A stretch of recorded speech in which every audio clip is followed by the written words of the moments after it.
नामदेवरायांच्या चरित्राचा भाग दुसरा आज आपण बघतोय. खऱ्या अर्थानं एखाद्या पिढीमध्ये जर सत्पुरुष जन्माला यायचा असेल तर त्याच्या पाठीमागच्या अनेक पिढ्या या त्यासाठी खर्ची घालाव्या लागतात. त्या पद्धतीनं अनेक पिढ्या पाठीमागच्या खर्ची घालून दामाजी शेठ यांच्या कुळामध्ये आज गोणाईची कूस आऊताईनं उजळलेली होती. परंतु दोघांचाही असा अट्टहास होता की पारंपरिक पद्धतीनं चालत आलेली आपली भगवंताची सेवा ही घडावी आणि याच्यासाठी पुत्ररत्न आवश्यक आहे. म्हणून भगवंताकडं मनोमन मागणं, पांडुरंगाकडे मागणं, याला पारमार्थिक इच्छा, या पारमार्थिक इच्छेनं तुझी सेवा पुढे चालावी याच्यासाठी त्यांनी मागणं मागितलं आणि ते भगवंतानं मान्यही केलं.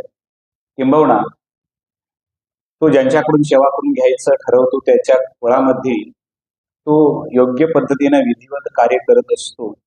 याच पद्धतीनं गोणाईला दिवस गेले आणि खऱ्या अर्थानं जसजसे दिवस जात होते तसतसे काही गोणाईला डोहाळे लागत होते. आणि डोहाळे एकच असायचे की देवाचं नाव घ्यावं, पांडुरंगाचं नाव घ्यावं, विठ्ठलाचं नाव घ्यावं आणि त्याच्या नावामध्येच सतत दंगून जावं, आनंदित राहावं, एवढंच नेहमीप्रमाणे तिचं डोळा असायचं. दिवस सरत गेले, 9 मास संपले आणि मग मात्र कार्तिक शुद्ध एकादशी रविवारचा दिवस शके 1192 हा दिवस उजाडला आणि या दिवशी खऱ्या अर्थानं गोणाईच्या पोटी एक पुत्ररत्न जन्माला आलं. आणि पुत्ररत्न जन्माला आल्यानंतर दामाजींना ही बातमी कळली. दामाजी आनंदित झाले, आऊ मोठी बहीण ती सुद्धा आनंदित झाली आणि घरामध्ये आनंदी आनंद वातावरण. जसे दिवस पुढे सरकत होते, दिवस 11 संपले, 12वा दिवस आला, जो बारशाचा दिवस म्हणतो. तो बारशाच्या दिवशी घरामध्ये सुईणींची गलबला चालू झाली. एवढंच नाही, सुहासिनी आल्या आणि पाळणा सजला गेला आणि दामाजीच्या वाड्यामध्ये बारशाचा कार्यक्रम चालू झाला. नाव काय ठेवायचं, नाव काय ठेवायचं हा विचार सगळ्यांच्याच मनामध्ये होता. परंतु डोहाळेच जे भगवंताच्या नामाचे लागलेले होते त्या देवाचं नाव आपण ठेवायला काय हरकत आहे, म्हणून नाव ठेवले गेलं नामदेव.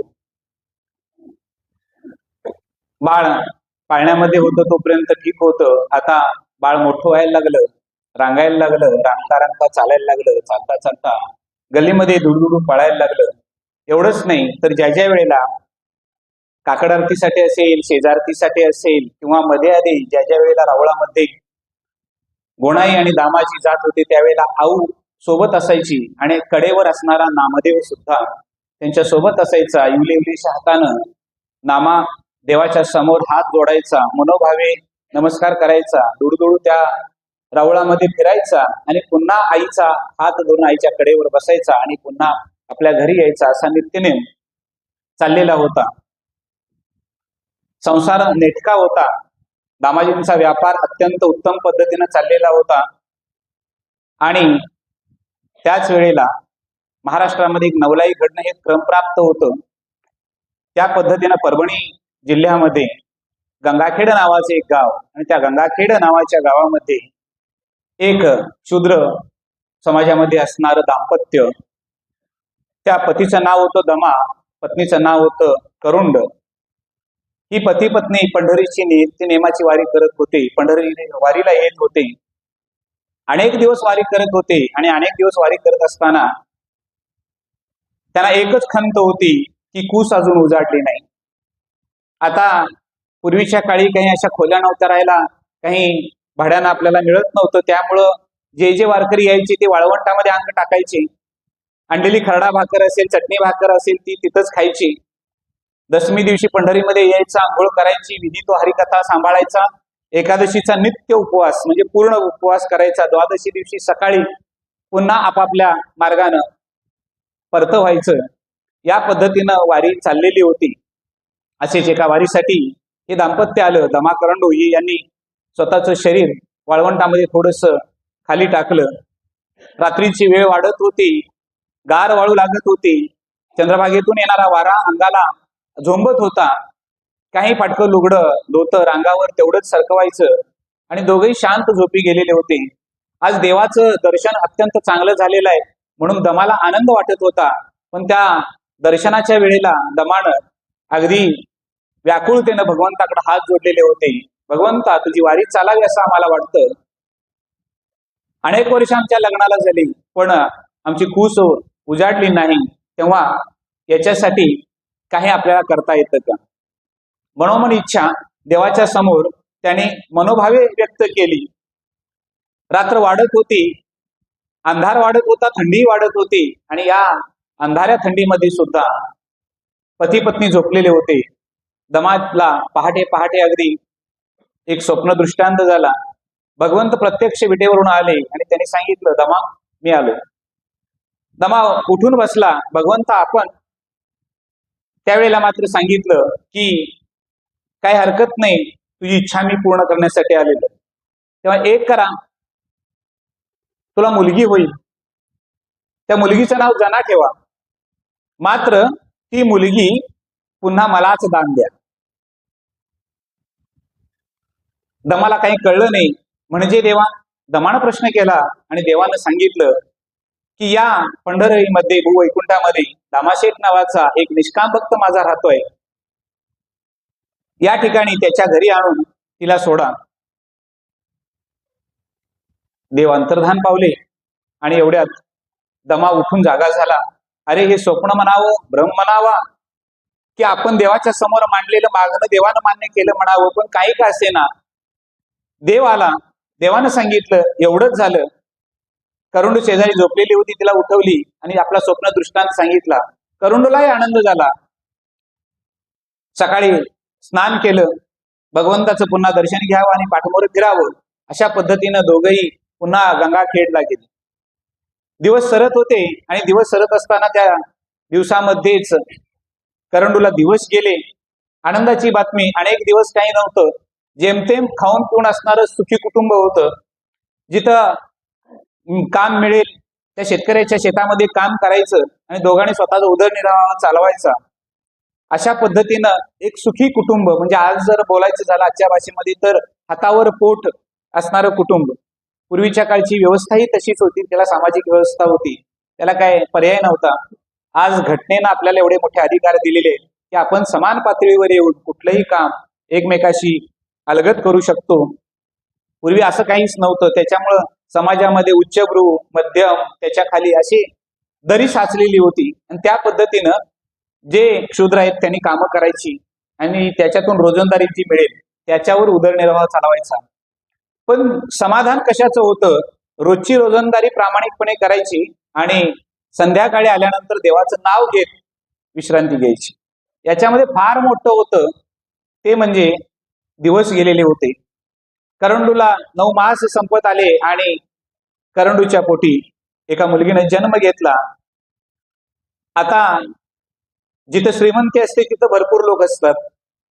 हा नियम पूर्वीचा आहे, आजचाही आहे. श्रीमंताच्या घरी आमंत्रण नसलं तरी लोक जातात, पण गरीबाच्या घरी आमंत्रण दिल्यानंतर सुद्धा जायला काही धजावत नाही. ही मानवी प्रवृत्ती पूर्वी होती, आजही आहे.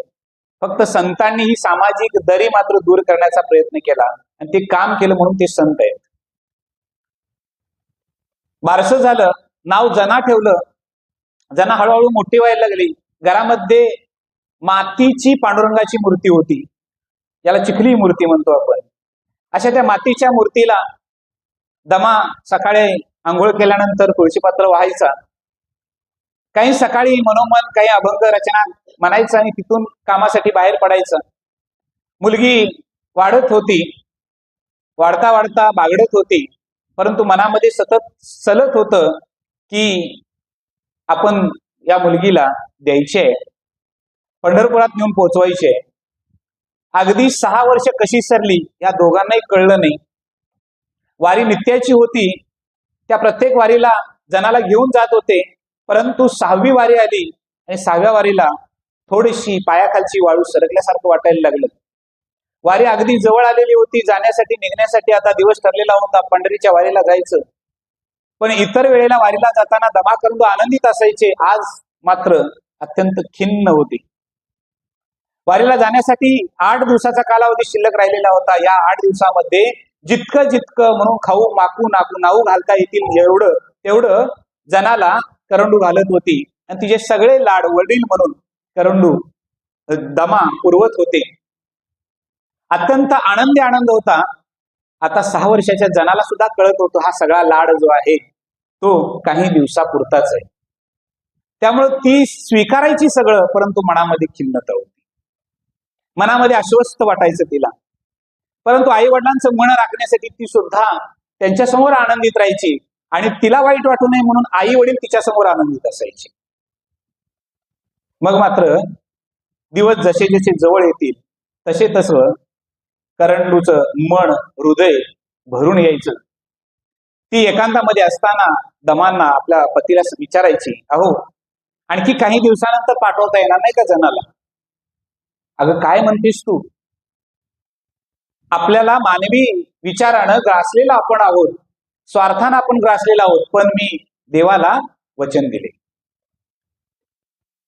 ते वचन मला पूर्ण करायचं आहे. करंडू पूर्वीच्या काळी स्वप्नात अनावधानानं जरी वचन दिलं तरी लोक पाळत होती. आज 500च्या स्टॅम्पवरचं वचन पाळत नाही. हे कलियुग आहे, लक्षात घ्या. म्हणजे तो स्टॅम्प सुद्धा खोटा ठरवण्याची पद्धत आपल्याकडे आहे, लक्षात घ्या. हरिश्चंद्रासारखे जीवन जगणारे स्वप्नामध्ये द्यावं दान आणि सगळं अर्पण करावं, तसं देवानं स्वप्नामध्ये वचन मागावं आणि दमानं ते पूर्ण करण्यासाठी पत्नीचं सांत्वन करावं. तो म्हणतो आहे, अगं तू आई आहेस म्हणून तुला तसं वाटतं, मी तिचा बाप आहे. आज ना उद्या या लेकीचे 4 हात केल्यानंतर ती जाईल ना, त्यावेळा मग तू काय करणार? त्या भगवंतानं सांगितलं माझ्याजवळ आणून सोड. आपण तर तिला पराधीन करत नाही ना, तो सांगत होता. आणि करंडू थोडं मनाला मुरड घालण्याचा प्रयत्न करत होता.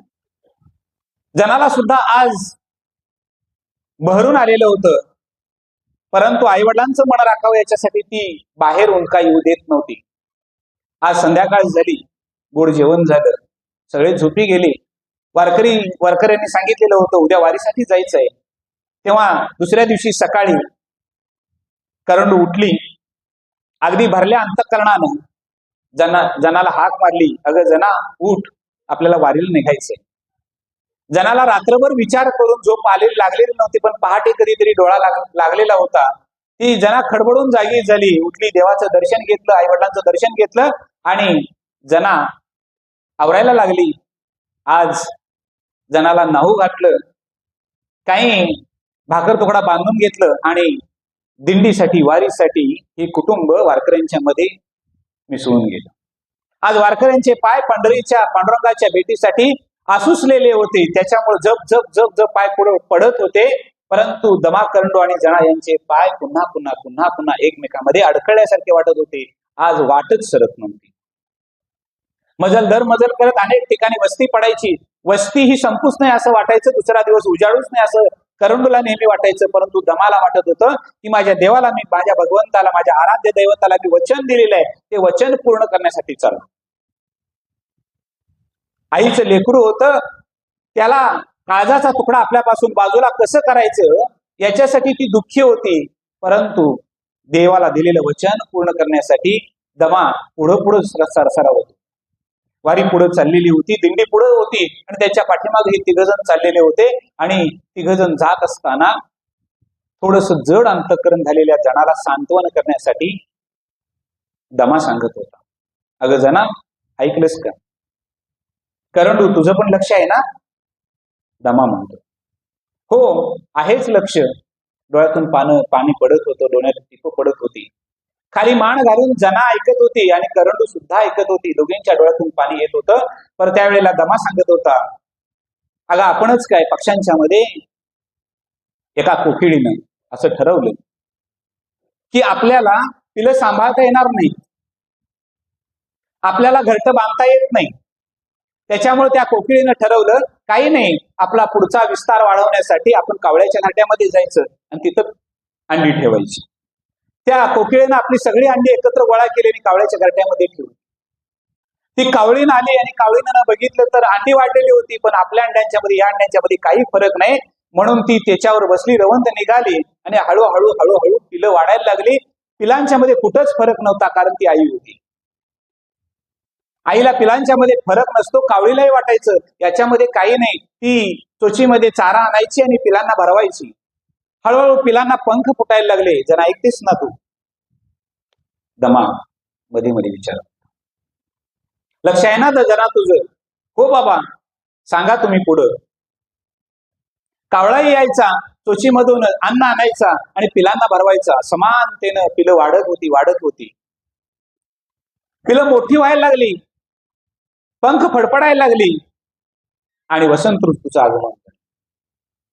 वसंत ऋतूचं आगमन झाल्यानंतर कावळी एका बाजूला फांदीवर बसलेली होती, कावळा एका बाजूला फांदीवर बसलेला होता. तो आपल्या पिलांच्याकडं अगदी कुतूहलानं बघत होती. आज पिलं आमची मोठी झाली. दोघांना आनंद वाटत होता, कारण आजपर्यंत केलेल्या संसाराचं चीज झाल्यासारखं त्यांना वाटत होतं. फळ मिळाल्यासारखं वाटत होतं, कारण पिलं आता पंख फडफडून हळूहळू घरट्याच्या बाहेर पाऊल टाकत होती फांदीवरून आणि आई वडिलांच्या अंगा खांद्यावरून इकडून तिकडे उड्या मारत होती. मुलं स्वावलंबी झालेत याचा आनंद दोघांना होता. पण वसंत ऋतूचं आगमन चालू झालेलं होतं आणि वसंत ऋतूच्या आगमनामध्ये कावळ्यांच्या पिलांनी कावकाव करायला सुरुवात केली.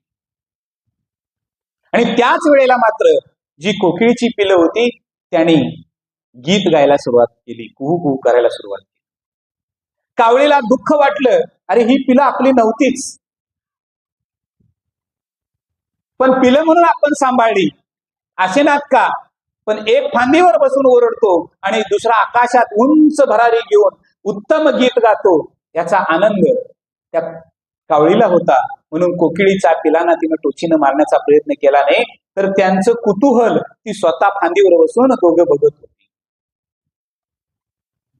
हे सगळं ऐकताना जना मात्र खाली मान घालून रस्त्यावर हु हु हु एवढंच म्हणत होती.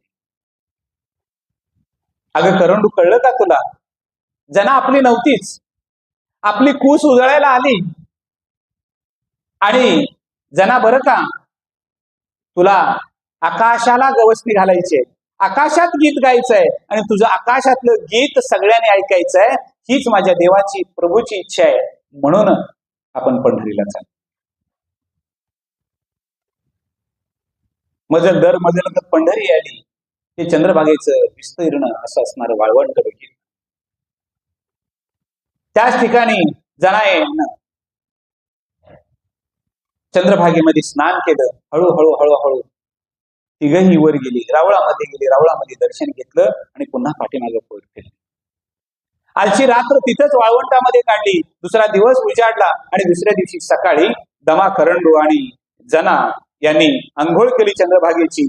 आणि तशाच तिघही ती बाहेर पडली आणि जाताना विचारायला लागले, अहो ऐकलत का, इथं दामाजी शेठ नावाचे व्यापारी ते कुठं राहतात? कोणीतरी एखाद्या वाटसरूनं सांगावं की पुढच्या 4 आळी सोडा आणि 5वी आळी येते, त्या आळीमध्ये असणारा मोठा विस्तीर्ण असणारा वाडा जो आहे तो दामाजींचा. तिथं जाऊन विचारा, ते भेटतील तुम्हाला. सकाळचीच अगदी वेळ होती आणि त्या सकाळच्याच वेळी या तिघांनी अगदी काही आळ्या सोडल्या आणि पुढे गेले आणि एका आळीमध्ये त्यांनी प्रवेश केला. म्हणजे आजच्या भाषेमध्ये गल्लीमध्ये त्यांनी प्रवेश केला त्या, आणि विचारलं, दामाजींचं वाडा हाच का? आऊ बाहेर खेळत होती. आऊने सांगितलं, हो हो हाच आहेत बाबा घरी, बोलवते. म्हणून आऊ गडबडीनं आत गेली. नामा बाजूला खेळत होता. गोणाई आत जेवण करत होती आणि दामाजी देवपूजेमध्ये ग्रहातील ग्रहदेवतेची पूजा करत होते. बाबा ऐकलं का, कोणीतरी आपल्याला भेटायला आले. हो बसायला दे, आलोच. परंतु तिघही ओटीवर तशीच उभा होते. देवपूजा आवरली आणि दामाजी आपला धोत्राचा सोगा आवरत ते बाहेर आले आणि बाहेर येऊन विचारलं, या या असे या वर. नाही नाही, आम्हाला वर येण्याचा नाही अधिकार. नाही नाही, अहो भगवंताचे भक्त आहात, भगवंताच्या भक्तामध्ये कसली अस्पृश्यता, आपण सगळे भगवंताचीच लेकरं आहोत. या. गोंड टाकलं गेलं, ओटीवर त्यांना बसवलं आणि गुळ खोबरं दिलं. गुळ खोबरं तिघांनी खाल्लं. दामाजी गुडघ्यावर बसला आणि नमस्कार केला आणि सांगितलं, करंडू आणि दमा गुडघ्यावर बसल्याने नमस्कार केला आणि तसाच दामाजी खाली वाकला आणि सांगितलं, अहो नाही नाही, नमस्कार नका करू, इथं भूवैकुंठामध्ये माझा परमात्मा आहे, त्याच्या व्यतिरिक्त कुणाला नमस्कार कसला करता. एकत्र भक्त आले आणि दोघा सुहृद भक्तांचं अंतःकरण एकमेकाला सांगू लागलं आणि मग सगळा स्वप्न दृष्टांत दमानं दामाजींना सांगितलं. गोणाई ऐकत होती, दामाजी ऐकत होता आणि त्यावेळेला मात्र नामा, आऊ आणि जना तिघही अंगणामध्ये खेळत होती. इकडे भरल्या अंतःकरणानं टपटपल्या डोळ्यानं करंडू सांगत होती आणि त्यावेळेला गोणाई पुढे झाली आणि सांगितलं, भगवंतानं सांगितलं, ठीक आहे, जशी माझी आऊ, माझा नामा, तशीच माझी जना. बघा ना, मुलांच्या मध्ये भेदच नाही, ती खेळतायत किती चांगली. आणि खरं आहे, लक्षात घ्या, आज सुद्धा जी मुलं लहान असतात, समजतं वय नसतं तोपर्यंत मुलं ही सगळी एकत्र खेळतात. समजायला लागलेच की काय होते मुलांना कळत नाही. म्हणजे माझा मित्र असं म्हणतो, मुलांना कधीच समजू नये, ती आनंदी राहते. समजायला लागले की द्वैत वाढायला चालू होतं, भेद वाढायला चालू होतं आणि अडचण होती ती पालकांची होती. लक्षात घ्या, किती मुलं एकमेकांमध्ये रंगलेले आहेत. बघा ना, तिघही बघत होते. आता चौघांनीही बघितलं, करणनं बघितलं आणि आनंद वाटला की जणू काही जन्म जन्मांतरीचं नातं एकत्र असावं, या पद्धतीने ही तिघ जण खेळत होती. आणि त्याचा उल्लेख आत्मनिवेदनपर असणाऱ्या नामदेवानी अभंगामध्ये केले, जनाबाईनं केलेलं आहे. ही जना तशी सहजासहजी आलेली नाही. प्रल्हाद जन्माच्या वेळी हिरण्यकश्यप पोटी जन्माला आला प्रल्हाद, त्याच्या पोटी प्रल्हाद म्हणून आला, तो भगवत भक्त झाला. त्यावेळेला सुद्धा जना होती, मात्र ती जना पद्मिनी नावाच्या दासीच्या वेशामध्ये. पुढे रामभक्त अंगद जन्माला आला, त्यावेळेला मंथरा नावाची दासी जना म्हणून जन्माला आलेली. पुढं द्वापार युगामध्ये कृष्ण अवतारामध्ये उद्धव जन्माला आला, तो नामा होता आणि त्याच वेळेला कुब्जा नावाची दासी ही जना म्हणून जन्माला आली. पुढे कलियुग चालू होणार होतं आणि दिलेला आशीर्वाद पूर्ण करण्यासाठी, भगवंताचा ध्यास घेण्यासाठी पुढे नामा म्हणून जन्माला आलेला होता आणि त्याची दासी म्हणून जन्माला आलेली. लक्षात घ्या. आणि मग ही जना यांच्या ताब्यात घातली, यांच्या ओटीत घातली. भोजन झालं आणि दमा करंडू गंगाखेड गावी आपल्या निघण्यासाठी जायला तयार झाले. निरोप घेतला. आज जनाला सुद्धा जड अंतकरण वाटत होतं, परंतु पूर्वजन्म अनुग्रह असल्यामुळं सात्विकतेचा सात्विकतेशी मिलाप झाला की त्या ठिकाणी दुजाभाव कुठलाच राहत नाही. आज आऊ समजून घेणारी होती, मोठी बहीण म्हणून लाभलेली होती. आज नामदेवासारखा मोठा होता आणि जना आज त्यांच्यामध्ये मिळून गेलेली होती. सगळीच बालक होती, परंतु एकमेकाला समजून घेण्यामध्ये तत्पर झालेली होती. नैवेद्य झालेला होता. तिने सांच्या वेळेला सांज आरतीला सगळेच मंदिरामध्ये गेले. आज जनाला मंदिर सुद्धा अनोळखं वाटत नव्हतं. एवढंच नाही तर समोर असणारा देव सुद्धा अनोळखी वाटत नव्हता. ध्यानात घ्या, आज सुद्धा तुम्ही तुमच्या आयुष्याचं प्रारब्ध कसं पाहू शकताय, याच्यासाठी शास्त्रीय कसोट्या काही आहेत. वेदांत शास्त्रामध्ये काही कसोट्या सांगितलेल्या आहेत. लक्षात घ्या, ज्या घरामध्ये तुम्ही जाताय त्या घरामध्ये प्रवेश केल्यानंतर, ते श्रीमंताचं घर असू दे, नाही तर सारवलेलं मातीचं गरीबाची झोपडी असू दे, तिथे गेल्यानंतर तुम्हाला समाधान वाटलं की लक्षात ठेवायचं, इथल्या लोकांशी आपलं सुहृद अंतःकरण नातं ऋणानुबंधाचं पूर्वीच आहे, म्हणून तिथं आनंद होतो. आणि अगदी 5 मजली इमारत आहे, लिफ्ट आहे, सगळं आहे, चमच्यानं खायला आहे, चमच्यानंच प्यायला आहे, सगळ्या गोष्टी आहेत. आणि तिथं गेल्यानंतर तुम्हाला वाटलं इथं थांबू नये, की ठरवायचं आपला आणि यांचा संबंध जन्माचा नाही. कुठल्या भूमीमध्ये गेल्यानंतर तुम्हाला थांबावायची इच्छा होते, ती भूमी तुमच्या अनुकूल असते. आज देव सुद्धा अनुकूल वाटायला लागला, हा नवीन वाटेनच. जना आनंदानं देवाच्या पाया पडली, सांज आरती झाली आणि सगळं पुन्हा आपल्या घरामध्ये आलं. आता मात्र आऊ दामाजींना काही कपडे शिवण्यामध्ये, सुईचे टाके घालण्यामध्ये मदत करत होती. एक वाटत होतं की आपला मुलगा आहे, त्यानेही शिकावं, पण वय बालक होतं, लहान वय होतं, जना त्याच्यापेक्षा लहान होती. त्याच्यामुळं आऊ जे जे काम करत होती ते शिकण्याचं आणि सावरण्याचं काम जना करत होती. आता मात्र नामदेव हे घरामध्ये वडिलांच्या पाठोपाठ काहीतरी शिकावं याच्यासाठी काही पाठशालेमध्ये पाठवावा असा विचार चालू होता. मात्र व्यापारानिमित्तानं अनेक दिवस बाहेर राहावं लागायचं. म्हणून दामाजींनी एक दिवस सकाळी घोड्यावर गाठोडं बांधलं आणि ते सकाळच्याच वेळी निघून गेले. आता दुपारच्या वेळची प्रहर आला आणि या वेळेला नैवेद्य दाखवून यायचं होतं. आता गोणाई उठली, नैवेद्याचं ताट तयार केलं, खालीवर पताळी घातली गेली आणि ते पात्र नामाच्या हातात दिले आणि सांगितलं, नामा, बाबा तुझे आज बाहेर गेलेत, तेव्हा एक काम कर, देवाला नैवेद्य दाखवून. होय आई, जातो. नामा अगदी आनंदानं उड्या मारायला लागला. थांब नामा, नैवेद्य सांडेल, तो देवापर्यंत सुखरूप गेला पाहिजे, देवाला दाखव. होय दाखवतो. एका हातामध्ये नैवेद्याचं ताट आणि दुसऱ्या हातामध्ये नैवेद्य दाखवण्यासाठी घेतलेलं पाणी, तो चंबू हातामध्ये घेतला आणि नामा आता रावळाकडे चालला. अनेक मित्र होतेच. आज नामा का देवाला नैवेद्य घेऊन नामा मंदिरात गेला, रावळात गेला.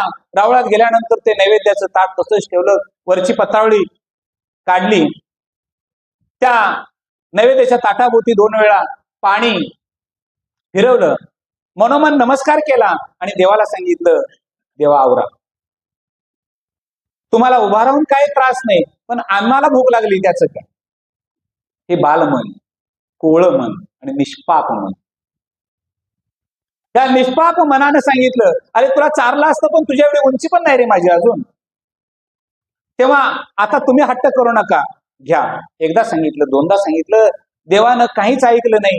देव तसाच उभा होता. आज बाबा गावी गेलेत म्हणून माझ्या वेळ आली, तेव्हा मी सकाळी स्वच्छ आंघोळ केलेली, बाराबंदी मी स्वच्छ घातलेली आहे, डोक्याला टोपी स्वच्छ घातलेली आहे. देवा माझ्यात काय कमी आहे?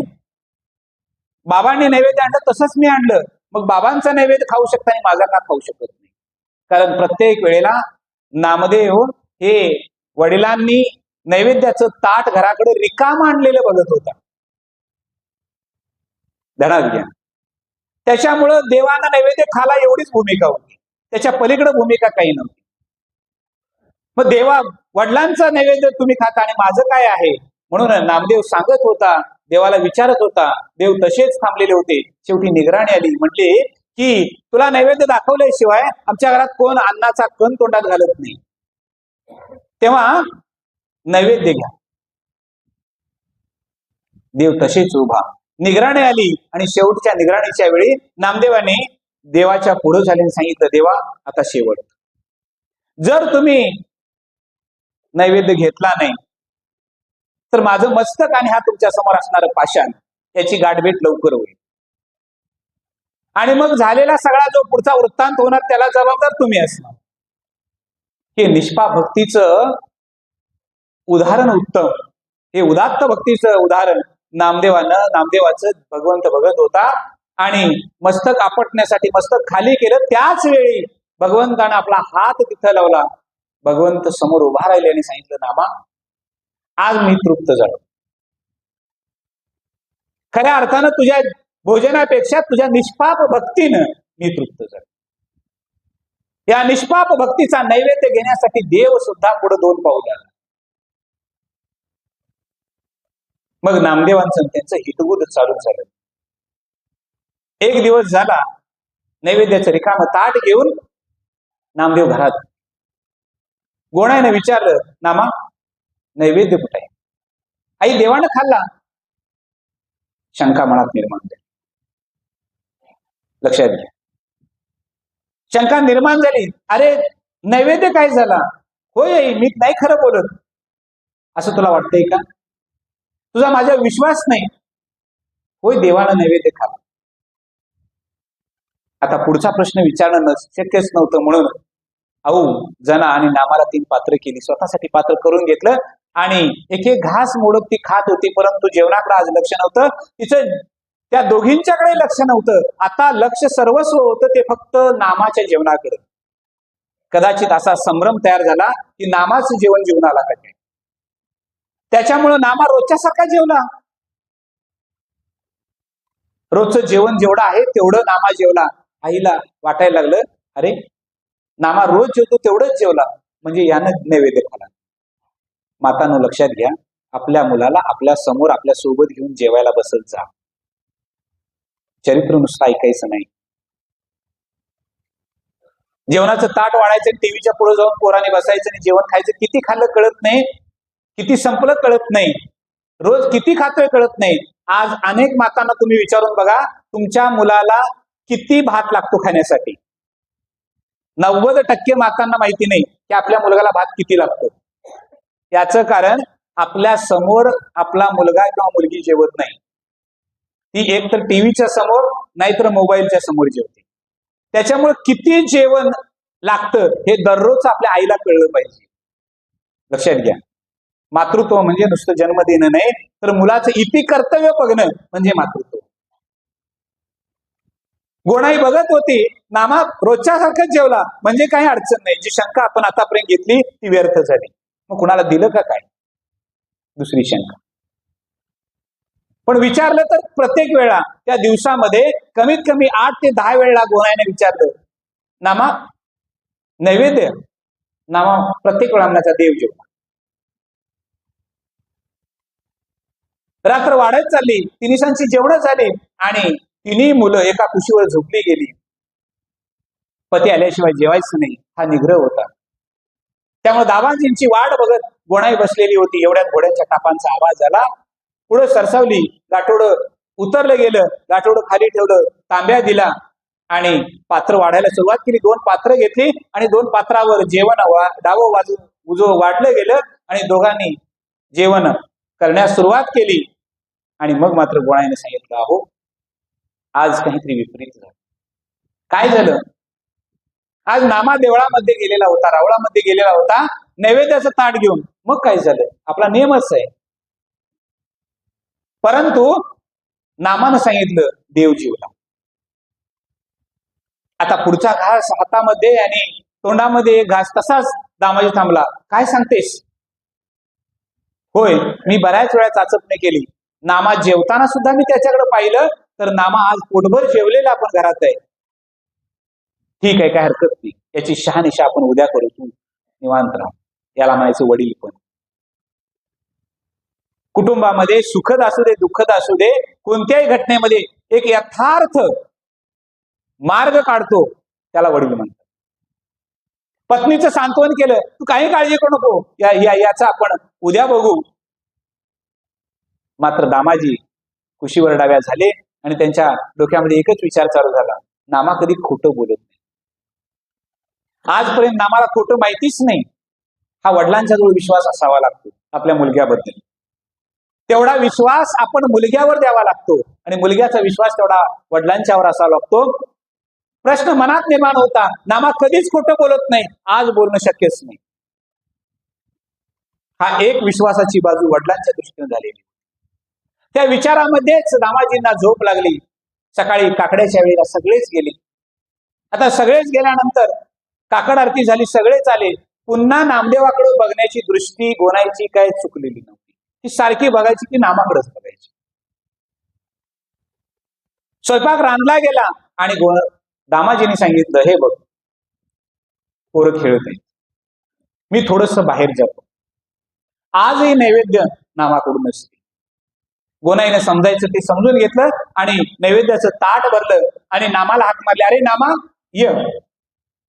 सुचिरभूत हो, हात पाय धुतले गेले, चूळ भरली गेली, अंगरखा घातला गेला आणि डोक्याला टोपडं घातलं गेलं आणि सांगितलं नैवेद्य दिलं. पण पुन्हा कालच्या सारखंच पात्र हातामध्ये, एका हातामध्ये चंपू घेतला आणि नामा रावळाकडे चालला. दामाजी एका गलीच्या कोपऱ्यावर, एका आळीच्या कोपऱ्यावर थांबून होते. नामाला न दिसता नामाच्या पाठीमागनं पावलं यांची चाललेली होती. नामा अतिशय वेगाने गेला, मंदिरामध्ये गेला. मंदिरामध्ये जाऊन रावळामध्ये गेल्यानंतर देवाच्या समोर उभा राहिला आणि पुन्हा पतावळी बाजूला केली. पुन्हा 2 वेळा पाणी सोडलं आणि सांगायला लागला, केशवा माधवा गोविंद गोपाळ. या अभंगाचं शेवटचं चरण फार महत्वाचं आहे ना पाठ? काय आहे अभंगाचं पाठ चरण? काय आहे? ऐशी ग्लानी करता विठ्ठल पावला. आणि पुढचं चरण नैवेद्य जेवला नामयाचा. आत्मनिवेदनाचे जे अभंग आहेत नामदेवांची, त्याच्यामध्ये हा नामदेवांचाच अभंग आहे. त्यानं सांगितलं, आणि ही कवित्व स्फूर्ती पूर्वजन्मीची स्फूर्ती होती. एक जन्मामध्ये कवित्व स्फूर्ती कधी येत नाही, अभंग रचना तर सोडूनच नाही. रला रपला पट लाट जोडणे म्हणजे कविता नाही. अंतःकरणातून उत्स्फूर्त झालेला भगवंताविषयी साध घालण्याची वृत्ती, याचं नाव कविता. इथं कुठलं तरी मेडल मिळावं, कुठलं तरी पारितोषिक मिळावं, कुठला तरी पुरस्कार मिळावा म्हणून नाही. काव्य उत्स्फूर्त आलं कारण ते प्रल्हादापासून आलेलं होतं, अनेक जन्माचं आलेलं होतं. आता जन्माचं आलेलं असताना वंशाचं आलेलं होतं. यदुशेठांच्या पासून पंढरीची वारी घरामध्ये चाललेली होती. 7व्या पिढीमध्ये नामदेव आलेला. का काव्य येऊ नये? लक्षात घ्या. आम्हाला आज अभंग म्हटलेला उद्या आठवत नाही. का? कारण मी सगळ्यांनाच दोष देतोय असं नाही, पण किमान असं मी म्हणतो, आपल्या पिढीमध्ये पुढच्या 5व्या 6व्या कोणतरी जन्माला आला आणि त्याने एकदा अभंग म्हटला तर त्याला तो पाठ व्हावा, याच्यासाठी आता अभंग म्हणायचा आपण. तुम्ही स्वतःसाठी अजिबात म्हणू नका. पण माझ्या पिढीत 7व्या पिढीत कोणतरी, 6व्या पिढीत कोणतरी एखादा कोण येईल जन्माला, असा भाग्यवान येईल की त्याच्या कानावर जरी पडलं अभंग तरी त्याला तो मुखोद्गत होईल. मला 1000 वेळा म्हणून पाठ काय करायला लागेल आता? तेवढ्यासाठी करा, तेवढ्यासाठी ज्ञानेश्वरी वाचा, तेवढ्यासाठी गाथा वाचा. लक्षात घ्यायला कर्म म्हणतात. सत्कर्म केल्यानंतर त्याची प्रचिती सत्कर्मातून सत्फळाकडे जाते. लक्षात घ्या. त्या पद्धतीने आपण कर्म केलं पाहिजे. नाहीतर आपण मग प्रत्येक वेळा कर्माच्या ठिकाणी बाधिक अवस्था तयार होऊन त्या ठिकाणी जात असतो. यथा चतुर्वी कनकम परीक्षते श्रुते निघर्षे छेदन ताप ताडणे. त्या पद्धतीनं आपण कुठं बघतो? श्रुतेनं, शीलेनं, गुणेनं, कर्मना, या 4 पद्धतीनं आपण परीक्षा बघायची असते. लक्षात घ्या. आपल्याबरोबर गोड बोलणाऱ्यावर कधी विश्वास ठेवू नका, असं मी सांगतो, सरळ सांगतोय. त्याची परीक्षा घ्या. लक्षात घ्या. म्हणजे आमचे वडील ब्रह्मभूत सद्गुरू तळाशीकर महाराज नेहमी म्हणायचे की सोनं घ्यावं घासून आणि गुरु करावा पुसून, नाहीतर नंतर वांदी होत्यात. वेळ लागला तर चालेल. लक्षात घ्या. काय गुरु करून घ्यायची लगेच गडबड करायची गरज नाही. पण पूर्ण स्वामी विवेकानंदांनी जशी परीक्षा करूनच गुरूंना निवडलं नाही, देहच समर्पित केला गुरूंना. ध्यानात घ्या. देवाजवळ गेले, नामदेवाने सांगितलं, केशवा, माधवा, गोविंद, गोपाळा, या, मी वाट बघतोय. आता देवाला माहिती नव्हतं दामाजी पाठीमागून आला. ते एका खांबाच्या आडाला बसलेले होते. नामा काय करतोय बघत होते. देवा, घरची सगळीच जेवायची, त्यात आमचे पोटाचं काय? तुम्ही जितका वेळ लागणार तेवढा वेळ आम्हाला आई लावणार. हा नियम आहे, याला व्रत असं म्हणतात. म्हणून घरामध्ये एक तरी व्रत असं ठेवा जे पिढीजात सांभाळलं पाहिजे. आम्हाला एकादशी दिवशी एका दिवस झाल्यानंतर द्वादशी दिवशी 12 वाजून चालत नाही. तोपर्यंत काही जण म्हणतात फवं खावा. कळलं ना? हा शब्द आपला आहे, शुद्ध शब्द मी वापरत नाही. आणि त्याच्या वेळेस छानपैकी सोल्युशन निघाले, छान. मी म्हणतो, अहो पोहे खायचे नसतात. त्याला काय होतंय? तुम्ही एखादं सोडताना काय घेताय? भात खाताय. मग पोहे कशाचे आहेत? भाताचेच आहेत. पण त्यात राजस आणि तामस गुण आहे पोह्यात, म्हणून पोहे खाऊन एखादं सोडायचे नाही. आणि वरण भातामध्ये सात्विक गुण आहे, किंवा दूध भातामध्ये सात्विक गुण आहे, म्हणून दूध भात खाऊन किंवा दही भात खाऊन आपण द्वादश सोडायचे असते. वरण भात खाऊन द्वादश सोडायचे असते. लक्षात घ्या. तुम्ही पोहे करताना जी रेसिपी आहे ती बघा. त्याच्यात काय काय आहे? कढीपत्ता आहे, कांदा आहे, कांदा काय वाढवतोय? तामसी गुणधर्म वाढवतोय. त्याच्यामध्ये फोडणीसाठी वापरलेलं मोहरी आहे, जिरं आहे, हे सगळे मसालेदार पदार्थ तामसी गुण वाढवत जातात. आणि हे सगळे एकत्र करून आम्ही द्वादश सोडतोय.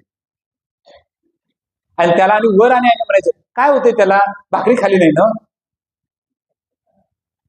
ध्यानात घ्या. म्हणजे व्रत, मी हा शब्द सांगतोय आपल्याला, एखादं व्रत जर सांभाळायचं असेल तर किमान द्वादशी दिवशी एकादश सोडत असताना आपण वरण भात तरी घ्या, एवढा तरी व्रत करा. एवढं व्रत करा, काय अडचणी सांगा. साधं व्रत सांगितले. आणि याच्या पुढचं जर व्रत पाहिजे असेल तर दशमी दिवशी संध्याकाळी जेवू नका. एकादशी दिवशी पूर्ण उपवास करीन उपवासी, गायीन अहर्निशी, शेजाऱ्यांची नावं, अहर्निशी मुख्य नाम, आणि मग द्वादशी दिवशी पारणं, म्हणजेच द्वादशी दिवशी 12 वाजता जेवण. बघा शक्य आहे काय? आणि हे शक्य आहे, वारकऱ्याला हे शक्य आहे. एकादशी दिवशी न जेवता आपल्याला राहता येतं, न फराळ करता राहता येतं.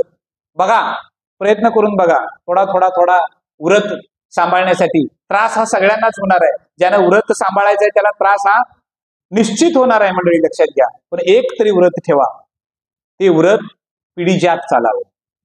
पिढीजात, या पिढीतून त्या पिढीमध्ये, त्या पिढीतून त्या पिढीमध्ये. एक व्रत होतं देवाला नैवेद्य दाखवण्याचं. नामदेवानं देवाला नैवेद्य खायला लावला. लोक म्हणतात चारला, मी म्हणतो खायला लावला. ध्यानात घ्या. देव काही बघेनात तेव्हा सांगितलं, देवा येता काय कालच्यासारखं. देव सगुण रूपामध्ये आला आणि नामदेवा पुढे उभा राहिला. नामदेवा, आज फक्त एक घास बस. मी तुझ्या भक्तीने तृप्त झालोय. मला नाही भोजनाची गरज, मला नाही प्रसादाची नैवेद्याची गरज. पण उद्यापासून मात्र एक. मी तुझं काल ऐकलं, आज ऐकलं, पण उद्यापासून एक तू माझं ऐकायचं. उद्यापासून मला कधीही नैवेद्य खा असा आग्रह धरायचा नाही. येऊन फक्त मला दाखवायचा आणि तू निघून जायचं. हो देवा. नामदेवाने बालमन असतं. ते बालमन होकारार्थी जर झालं तर पॉझिटिव्ह थिंकिंग वाढते. ध्यानात घ्या. म्हणून बालमनावर संस्कार करताना नेहमी होकारार्थी करायचे. इकडे जाऊ नको, भूत आहे. तिकडे जाऊ नको, पिशाचे आहे. हे करू नको. मग कशाला खतपाणी घालतोय? अंधश्रद्धेला खतपाणी आम्हीच घालतोय. ध्यानात घ्या. का अंधश्रद्धेला खतपाणी घालायचं? त्याला नेहमी होकारार्थी जीवन जगायचे का? अरे कोण नसलं तर तुझा देव तुझ्यासोबत आहे, जा तू बस. त्याला एकदा विश्वास बसला की तो कुणावर विश्वास ठेवत नाही. चला, माझा देव माझ्यासोबत. आणि विश्वासाचा, दृढ विश्वासामध्ये रूपांतर झालं की मुक्ती लांब नसते, मोक्ष लांब नसतो. आमचा विश्वास आहे पण दृढ नाही. ज्या ठिकाणी दृढ विश्वास असतो त्या ठिकाणी निश्चय असतो. आणि तुकोबाराय म्हणतात, निश्चयाचे बळ तुका म्हणे तेची फळ. एमपीएससी युपीएससीचा अभ्यास करताना पोरांना सांगायचं, तू ते करू शकतोस, कर. पोरग करणारच. वडीलच म्हणतात, जमतंय काय बघ. मग पोरग म्हणते, जमलं तर करतो. काय शिकवतोय, काय रुजवतोय आम्ही? नामदेवांना होकार दिला आणि नामदेव पाठीमागे फिरला, दामाजी पुढे आत. बाबा तुम्ही? होय नामा. दामाजींच्या डोळ्यातून गळगळ गळगळ अश्रू येत होते. नामदेवाला कडकडून मिठी मारले. अरे अनेक पिढ्या आहे व्रत आम्ही सांभाळलं, पण तुझ्यामुळं आज माझ्या देवाचं सगुण रूप मला बघायला मिळालं. आज सगुण रूपामध्ये मला भगवंत भेटला, फक्त बाळा तुझ्यामुळे. मुलामुळे जरी आपल्याला एखादी चांगली बातमी कळली तर त्याचे सुद्धा आभार मानावे. एवढं मोठे पण वडिलांच्या जवळ असावं. मुलं समजून घेताना हा विषय जर तुम्ही बघितला तर इतका मोठा आहे. तुम्हाला आज विषय नाही लक्षात घ्या, तरी बोलू आपण त्याच्यावर. काय समजून घ्यायचं मुलांच्याकडून, लक्षात घ्या. मिठी मारली दामाजीनं आणि सांगितलं, तुझ्यामुळे देव मला भेटलाच. आनंद झाला. नैवेद्य घेऊन आले. आता नैवेद्यामध्ये ताटामध्ये नैवेद्य होता. आता गोणाईला कसं वाटलं असेल? गोणाईनं मनामध्ये वाटायला लागलं की काल नामानं नैवेद्याचं काय केलं, आज नैवेद्य एक घास मोडलेला दिसतोय.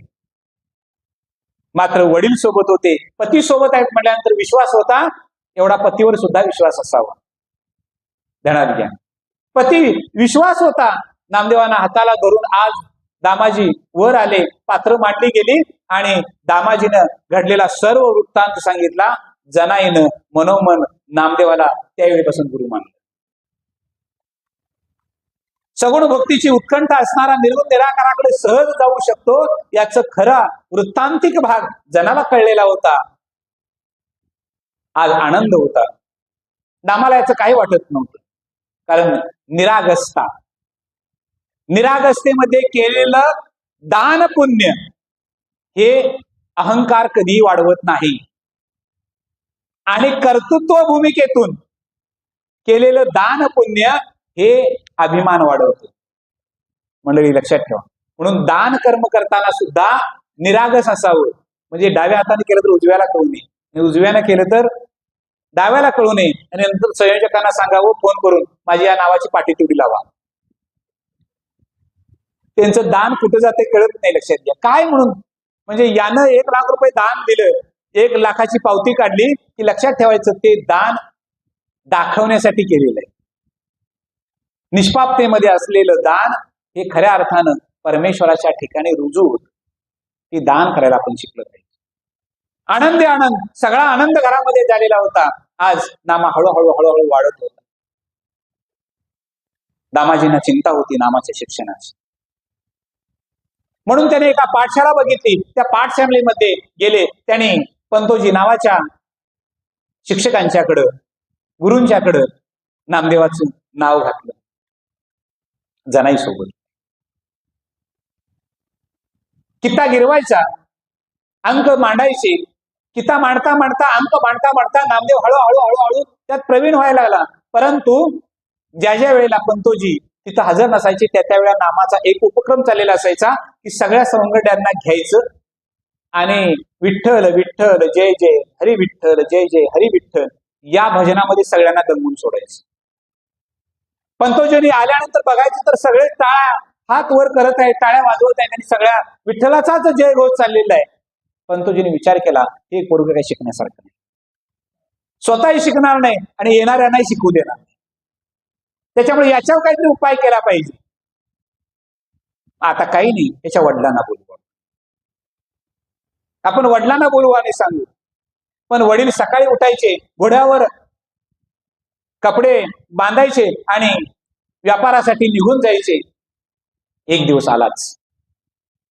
त्या दिवशी पंतोजी काही बाजारासाठी बाजारपेठेमध्ये चाललेले होते आणि दामाजी सुद्धा तिथं आलेले. दोघांची समोरासमोर भेट झाली आणि भेट झाल्यानंतर त्यांच्या लक्षात आलं, पंतोजी पुढे झाले. नमस्कार दामाजी. नमस्कार गुरुजी, आपण कसे?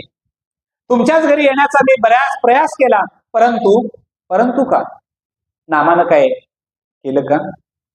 हो हो हो, तेच सांगायचं होतं, तेच तुमच्या कानी घालायचं होतं, म्हणून मी पुढे आलो. काय केलं नामानं? नामानं सगळ्यांना भजनाचा नाद लावला, देवाचा नाद लावला. मग त्याचा अभ्यासामध्ये नाही हो, अभ्यासामध्ये तो काय त्याची तक्रार काय नाही. दिलेला कित्ता रोजच्या रोज त्याचा मुखोद्गत असतो.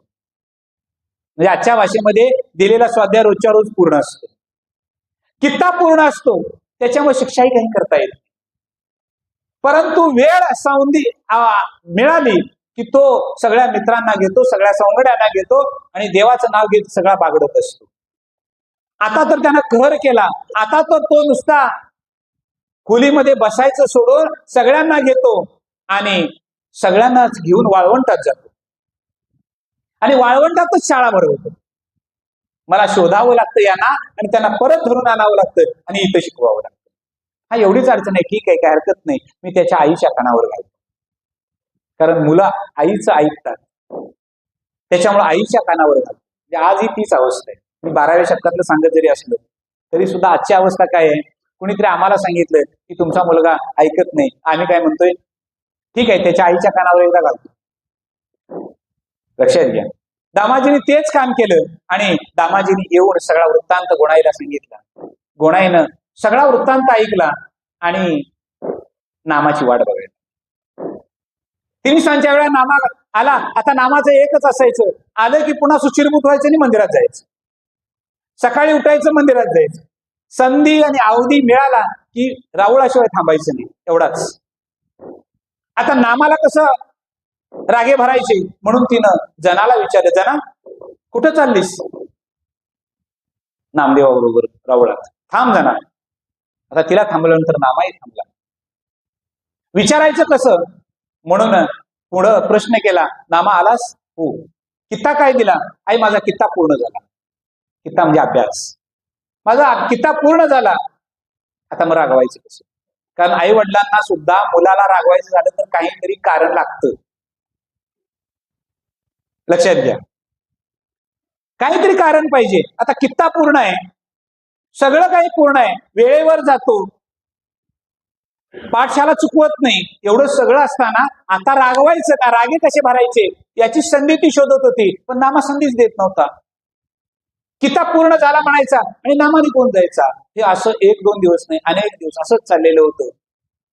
परंतु इतर सगळ्यांच्या पेक्षा कित्ता गिरवण्यामध्ये नामा पुढे होती. जना पाठोपाठ त्यांची असायची. अक्षर ओळख झाली, अक्षर ओळखीचं रूपांतर आता झालेलं होतं, ते अभंग रचनेमध्ये झालेलं होतं, काव्य स्फुरत होतं. आणि आज नामाचा नामदेव काव्य रचनेमध्ये दंग झालेला होता. पुंडलिक वरदारी विठ्ठल श्री ज्ञानदेव तुकाराम.